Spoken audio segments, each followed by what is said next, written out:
혼자 걷는 길은 힘들고 외로워도 함께 가는 길은 즐겁고 힘이 납니다. 초보 신앙인들의 손을 마주잡고 안내해주는 시간, 내일은 나도 신자.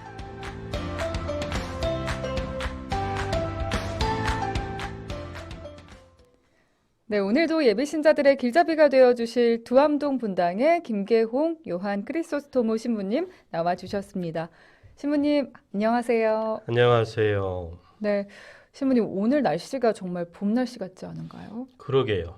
네. 철 지나는 줄 모르고 오늘 옷을 두껍게 입고 왔더니 땀이 날라요.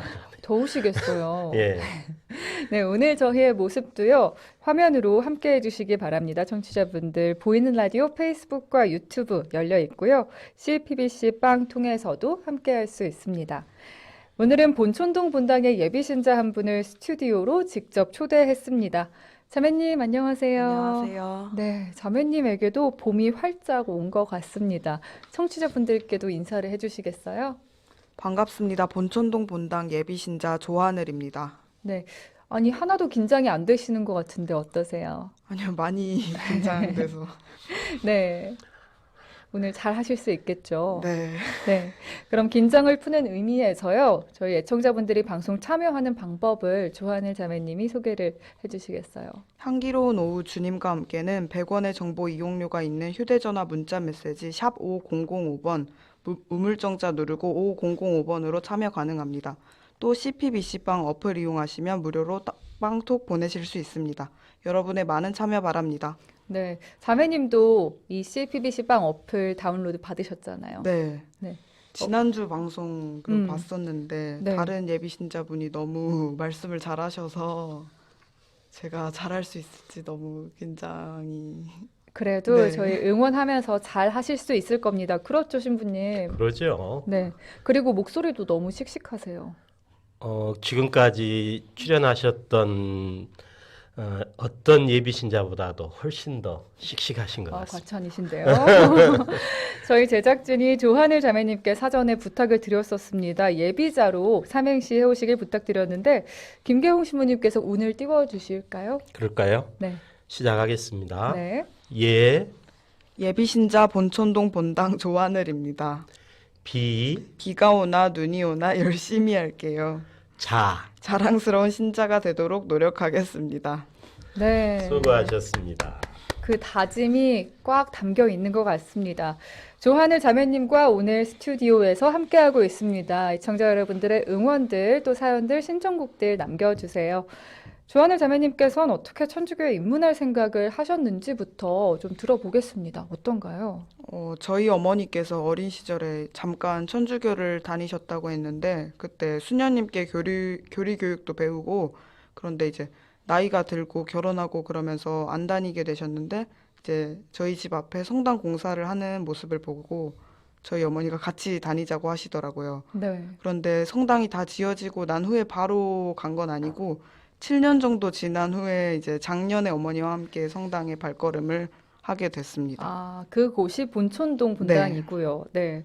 작년 10월에 어머님과 함께 입교식을 가졌는데요. 그 당시에 좀 기분이 어떠셨어요? 어린 시절에 이제 천주교를 접한 어머니랑은 다르게 저는 사전 지식이 전혀 없는 상태여서요.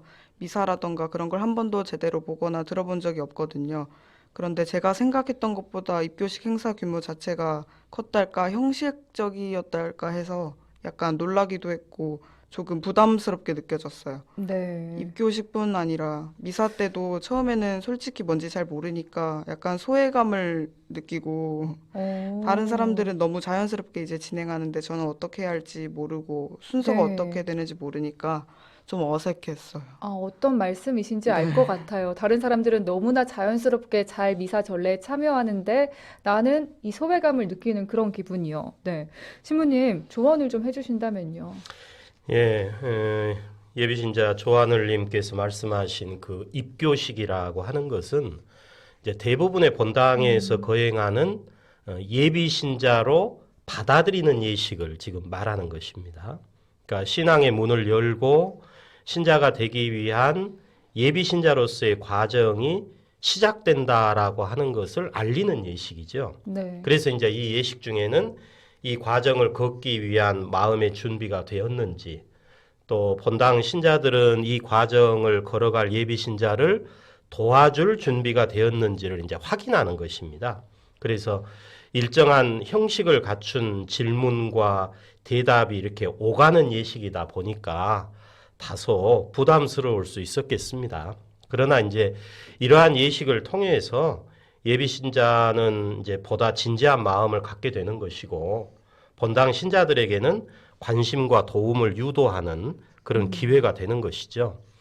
또 천주교에서 거행하는 미사 전례 역시 사제와 신자가 정해진 전례문을 서로 주고받는 구성이고 또 전례문에 맞춰서 앉고 서는 형식이다 보니까 역시 이제 번거롭게 느껴질 수 있는 거죠. 네. 이제 새로운 것에 익숙해지기 위해서는 어느 정도 이제 적응 과정이 필요한 것이고 그래서 예비신자 교리 교육은 그런 이제 적응 과정이라고 생각하시면 되겠습니다. 그래서 예비신자로서 미사 전례에 익숙해지는 방법은 미사 전례에 앞으로 이제 꾸준히 참여하시면서 미사 전례의 구성이나 의미들을 배우고 받아들이도록 노력하는 길밖에 없지 않나 싶습니다. 네. 지금은 자매님이 이제 5개월 차이신 거니까 조금은 익숙해지셨을 것 같아요. 네. 어떠세요? 네, 조금 처음보다는 많이 음, 약간 공동체에 속한 기분이 들어서 네, 네. 아니, 그리고 성당 다니면서 어떤 점이 가장 좋다고 느끼시는지요? 일단 가까워서 바로 집 앞이라 편하게 갈 수 있는 것이 좋고요. 그리고 처음이라 기도를 어떻게 해야 하는지 모르는 게 많았는데 신부님이 미사 시간에 PPT를 활용해서 자세하고 쉽게 강론을 해주시는 게 너무 좋았어요. 네. 또 매주 화요일에 저녁 미사 끝나고 교리 교육을 받고 있는데요. 함께 교육을 받는 6명 중에서 제가 나이가 제일 어려요. 막내인데 네, 그래서 네. 나이 차이가 많이 나는데도 편하게 잘 대해주셔서 좋은 것 같아요. 네, 많은 사랑 받으시겠어요? 또 막내라서. 그렇다면 지금까지 교리 교육 받으면서 가장 기억에 남는 내용이 있다면 어떤 내용이세요? 예전에 용서에 관한 이야기를 한 적이 있어요. 배우 전도연 씨랑 송강호 씨가 나오는 영화 밀양의 내용에 대해서 교리 시간에 서로 의견을 나눈 적이 있어요. 영화 내용 중에 여주인공이 종교의 힘으로 마음의 상처를 치유하고 자기 아들을 죽인 범인을 용서하려고 면회를 가는데요. 네. 그 범인이 자신은 이미 주님의 용서를 받았고 매우 편안한 상태라고 말해요. 그래서 주인공이 범인의 너무나 편안한 얼굴을 보고 충격을 받아요. 교리 시간에 쉽게 답을 낼 수 없는 문제라고 함께 깊게 묵상해 보자고 했는데요. 범인이 하느님을 진짜로 만났다면 오히려 고통으로 몸부림치는 게 정상이지 않을까요? 피해자에 대한 반성과 진정한 사과 없이 주님께 용서를 빌었고 스스로 회개했다고 구원받았다고 하는 것이 옳은가 하는 여러 가지 복잡한 생각이 들었어요. 이 영화 밀양에 대해서도 정말 많은 생각과 묵상을 하게 하는 영화잖아요. 신부님도 혹시 보셨을까요? 예, 교리 시간에 참 무겁고 어려운 주제를 가지고 대화를 하신 것 네. 같아요.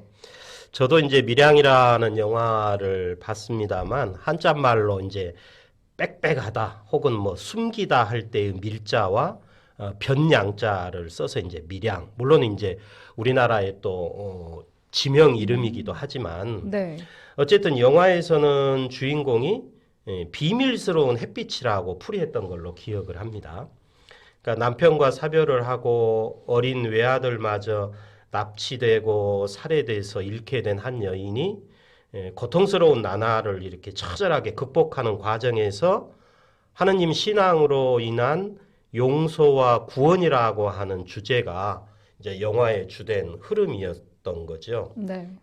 외아들을 납치하고 죽였던 그 사람이 일방적으로 회개를 선언하고 용서를 선언하고 구원을 고백한다는 그 내용을 들으면서 여자 주인공이 하느님 신앙에 대한 이제 분노, 저항으로 일그러져서 몸부림치는 이야기가 밀양이었던 것으로 저는 굉장히 인상적인 내용으로 기억을 하는데요. 네.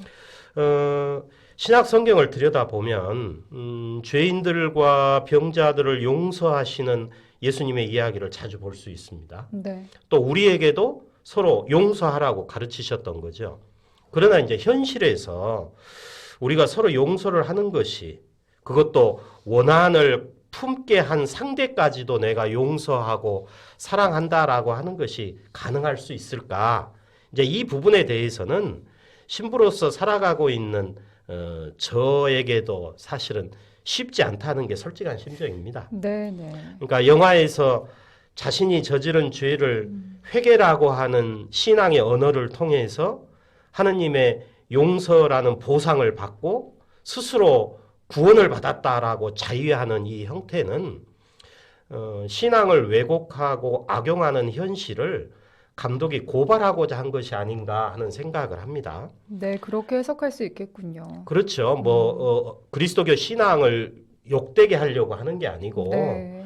현실적으로 우리가 자칫 신앙을 왜곡하고 악용하고 있는 현실을 감독의 시각으로 우리들에게 다시 한번 진지하게 접근할 수 있는 기회를 줬다라고 생각을 하거든요. 그러니까 회개라고 하는 것은 자신이 저지른 죄에 대한 진정한 뉘우침, 통회가 있어야 되는 거고, 그리고 그 죄로 인해서 일그러진 상대와 진정으로 화해가 이루어지고, 또 화해가 이루어졌다 할지라도 그에 따르는 보속이 꾸준히 이루어질 때 가능한 문제거든요. 그러니까 이런 회개가 진정으로 이루어졌을 때 비로소 용서나 또 구원, 화해의 기쁨, 평화 이런 걸 얘기할 수 있는 것이고 네. 그 모든 인간적인 노력이 선행이 됐을 때 그 다음에 거저 주어지는 하느님의 은총으로 우리가 구원을 희망할 수 있는 건데 영화의 내용은 그렇지 못했다라고 하는 점에서 주인공뿐만 아니라 그 영화를 바라본 신앙인들에게도 여러 가지 하여튼 생각할 거리를 제공했다라고 생각을 합니다. 네. 이제 그런 면에서 지금 현재 우리 천주교에서 거행하고 있는 고해성사 역시 개인의 고백을 통해서 사제로부터 고백자 자신의 죄 행에 대해서는 용서받을 수 있을지 몰라도 죄로 인해서 일그러진 관계의 화해는 고해성사 이후에 고백자 스스로가 꾸준하게 보석을 위한 노력을 했을 때 완성되는 것입니다. 본인이 누구에겐가 죄를 저질러 놓고 나는 고해성사 가서 나 죄 고백해서 나 사함 받았다. 그걸로서 모든 것이 끝나는 게 아니죠. 그럼요. 그러니까 자신의 개인적인 고백과 함께 그리고 그 고백의 결과물로 용서가 주어졌다면 이제 그 용서는 보석을 통해서 상대와 화해의 노력으로 이어져야 되는 거죠. 그러니까 용서는 개인의 일일 수 있지만 화해는 관계의 문제거든요. 네. 그래서 그런 면에서 용서와 화해 참 어려운 과제라고 생각합니다. 그렇습니다. 일방적인 용서 그리고 일방적인 화해란 없겠죠. 또 진정한 용서, 화해, 회개의 의미에 대해서 다시 한번 생각해 볼 수 있었던 기회였던 것 같습니다. 내일은 나도 신자, 오늘은 본촌동 분당의 예비 신자 조하늘 자매님과 함께하고 있습니다. 자매님 혹시 생각하고 있는 세례명이 있으세요? 안 그래도 선생님이 이제 슬슬 정해야 한다고 말씀하셔서 가족들이랑 다 같이 고민했는데 성인 이름 하나, 천사 이름 하나 이렇게 잔다르크랑 미카엘라 이 둘을 생각하고 있어요. 네. 성인들 관련 스토리를 다 읽었는데 네. 안타깝고 불쌍하고 너무 안타깝기만 해서 안쓰러운 마음이 많이 들었어요. 그런데 잔다르크 성인은 안쓰러운 느낌보다는 강인하고 배울 점이 많다고 느꼈습니다. 그리고 어떤 사람이 아닌 천사의 이름으로 세례명을 정하면 좋을 것 같다는 생각이 들었습니다. 특히 천사 중에서 미카엘 천사의 역할 중 하나가 사람의 영혼을 저울에 다는 거라고 들었는데요. 네. 사람의 영혼을 세상에서 불러 하느님의 심판대 앞에 인도하고 천국으로 데려가는 역할을 한다는 그 점이 마음에 들었어요. 네. 그 본명을 정한다는 거 정말 중요할 텐데요, 시부님. 이 조하늘 자매님이 잔다르크와 미카엘라 중에서 고민 중이라고 하셨는데 어떤 말씀 해주고 싶으세요? 전 딴 생각을 잠깐 했는데요. 이제 잔다르크 어떻게 보면 요즘 말로 하면 걸크러시에 해당이 맞아요. 되고 네. 또 미카엘 대천사 뭐 구약과 신약 전체를 통틀어서 하여튼 하느님을 수호하는 대천사의 이름으로 알려져 있습니다. 그 이름을 생각하면서 딴 생각을 했다는 게 뭔 생각을 했냐면 네. 우리 예비 신자의 이름을 이제 가만히 생각을 해봤어요. 네. 하늘이잖아요. 네. 그러면 님자를 붙이면 하늘님인데 하늘님, 그러네요. 이름이 하느님이에요. 와, 신부님, 저도 지금 알았어요. 그래서 엉뚱한 네. 생각을 하고 있었네. 아, 하늘님, 하느님 이렇게 천주교의 또 그리스도인이 될 수밖에 없었던 이유가 여기서 발견할 수 있었습니다. 앞서서 영화 밀양에 관한 자매님의 의문에 대해 이야기 나눠봤습니다. 자매님 혹시 또 다른 궁금증이 있으실까요? 저희 어머니가 교리 수업을 받을 때는 그 수녀님께 받으셨다고 했는데 저는 아니라서 솔직히 성당에 수녀님이 어디 계시는지도 모르고 성당에서 성체 모실 때만 잠깐 뵙는 것이 다인데요. 그래서 수녀님들이 어디 계시고 또 어떤 역할을 하시는지 또 어떻게 생활하시는지 궁금합니다. 수녀님들이 어디 계시고 어떤 역할을 하는지 신부님 답변을 주시겠어요? 예, 우리 예비신자 조하늘님이 말씀하신 그 수녀님은 본당의 파견대에서 활동하는 경우를 말씀하시는 것으로 이제 짐작이 됩니다. 본당에 계시는 수녀님들은 본당에 교적을 두고 있는 본당 신자가 아니고 어느 수도회에 소속된 이제 수도자 신분으로 일정 기간 교구와 계약을 맺고 이제 본당에 파견되어 활동하시는 분들입니다. 이제 수도회 역시 남녀 성별로 구분이 되어 있는데요. 남성 수도자를 수사, 여성 수도자를 수녀라고 부릅니다. 또 이제 어떤 사도직 활동을 지향하고 목표로 하느냐에 따라서 수도회의 명칭이 다르고 또 수도회마다 고유한 복장도 다양합니다. 이제 사도직 활동이라고 말씀드리는 것은 신앙인으로서 하느님의 뜻을 실천한다는 사명의식으로 수행하는 활동을 이제 사도직 활동이라고 말을 합니다. 통상 수도자들은 그 수도회가 규정한 회원에 따라서 소속 수도원에서 공동 기도와 생활을 합니다마는 이제 필요에 따라서는 본당에 마련된 수녀원이나 사도직 활동과 연관된 장소에서 소규모로 공동 생활을 하기도 하죠. 네. 지금 이제 우리 예비신자가 교리 공부를 하고 있는 본천동 본당의 경우에는 현재 공식으로 파견된 수도회가 없는 것으로 알고 있습니다. 그러니까 성체 모실 때만 잠깐 배웠다고 말씀하시는 것으로 봐서 아마 인근에 있는 수녀회에서 본당 주일 미사 때 성체 분배를 도와주시는 것으로 짐작을 합니다. 네, 네. 그러니까 이제 수녀회가 통상 본당에 공식 파견을 할 경우에는 2명에서 3명 단위로 파견을 합니다. 그래서 이제 본당 내에 마련된 수녀원에 머물면서 주로 이제 본당 사제가 수행하고 있는 사목에 전반적인 협력자로서 활동하게 되는 경우가 대부분이고요. 네. 이제 특별한 경우에는 수도회의 고유한 사도직 활동을 위해서 본당 공동체와 협력 관계를 맺는 사례들도 있습니다. 모든 본당에 수녀회가 다 파견되는 것은 아닙니다. 네. 서로의 필요에 의해서 교구와 수녀회 간의 계약에 따라서 이루어지는 것이고요. 어쨌든 수도자는 어느 수도회에 소속된 신분으로 어떤 장소에서 어떤 활동을 하든지 간에 정결, 청빈, 순명이라는 복음의 권고를 서약을 하고 자신이 속한 수도회의 회헌에 따라서 공동체 생활을 하는 신자를 말하는 것이다. 이렇게 이해하실 수 있겠습니다. 네, 그렇군요. 천주교의 한 축을 담당하고 계신 분들이 수도자 또 수녀님들인데요. 해마다 이 수도 성소가 급격히 줄어들고 있는 게 또 현실이기도 합니다.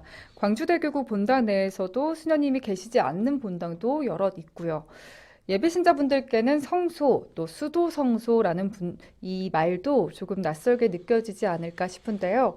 신부님, 이 설명도 조금 덧붙여 주시면 좋을 것 같습니다. 성소라는 표현을 하셨는데요. 네. 한자말로 거룩할 성자에 부를 소자를 씁니다. 그러니까 거룩한 부르심이라는 뜻인데요. 교회 안에서는 하느님의 부르심과 선택을 의미합니다. 그러니까 넓은 의미로는 혼인 생활 또 직업을 가지고 사는 모든 신자들의 고유한 삶의 방식이 다 하느님의 부르심을 통해서 이루어지고 있다. 이렇게 이제 해석을 할 수 있고, 네. 좁은 의미로는 이제 사제나 수도자로 부르시고 선택하는 경우를 말하는 거죠. 그래서 이제 사제 성소자, 수도 성소자 이렇게 하면 사제나 수도자의 삶을 지향하면서 신학교 입학이나 또 수도에 입회를 하는 경우를 이제 말하는 것입니다. 네. 이제 말씀하신 것처럼 시대의 변화와 함께 이제 수도 성소가 급격하게 줄어들고 있는 게 현실입니다. 본당에 파견된 그 수녀회 중에는 이러한 이제 성소 감소가 본당 파견을 마감하는 배경이 되기도 합니다. 이제 안타까운 현상이긴 하지만 시대 변화에 따른 가치관의 차이를 인정해야 하고 네. 또 신앙생활이라고 하는 게 일상생활에서 차지하는 영향력이 그만큼 감소하고 있다라고 하는 것도 어차피 우리가 받아들여야 할 것이고 특히 이제 우리나라에서는 수도회가 끼치는 영향력이 사실 그렇게 넓은 편이 아닌 것도 하나의 배경이 될 수 있는 거고 무엇보다도 수도자들의 삶의 형태가 요즘 젊은이들에게는 어떤 끌림이 없는 것이 아닌가 네. 그런 생각도 해봅니다. 그렇지만 지금 염려하고 있는 이러한 성소 감소의 어려움도 사실 지나가는 것입니다. 교회 역사를 보면 넘쳐날 때도 있었고 또 부족할 때도 있었습니다. 하느님의 이끄심을 믿고 이미 성소의 길을 걷고 있는 이들이 끈기와 열정을 잃지 말아야 할 것입니다. 네, 그럼요. 예비 신자들과 함께하는 내일은 나도 신자 이전엔 새 신자의 눈으로라는 코너를 진행했었는데요. 예, 광주 가톨릭 평화방송 유튜브에서 새 신자의 눈으로 이 방송을 다시 보기 하실 수도 있습니다. 또 수녀님에 관한 질문들이요, 자매님, 이 새 신자의 눈으로 다시 보기에서도 가능하니까 유튜브 다시 보기 통해서도 쭉 봐주시면 좋을 것 같아요. 내일은 나도 신자 아쉽게도 이제 마칠 시간인데요. 끝으로 신앙인으로서 앞으로 바람이 있다면 남겨주시면 좋겠습니다. 저는 역지사지의 마음으로 신앙생활을 하고 싶은 바람이 있습니다. 말을 할 때에도 다른 사람의 입장에서 한번 생각한 후에 말하고 그렇게 남을 배려하면서 신앙생활을 이어갔으면 합니다. 네, 지금까지 본촌동 분당의 예비신자 조한을 자매님을 스튜디오에 초대해서 직접 만나봤고요. 자매님의 앞으로의 신앙생활 응원하면서 신부님과도 여기서 함께 인사 나누겠습니다. 두 분 감사합니다. 감사합니다. 고맙습니다.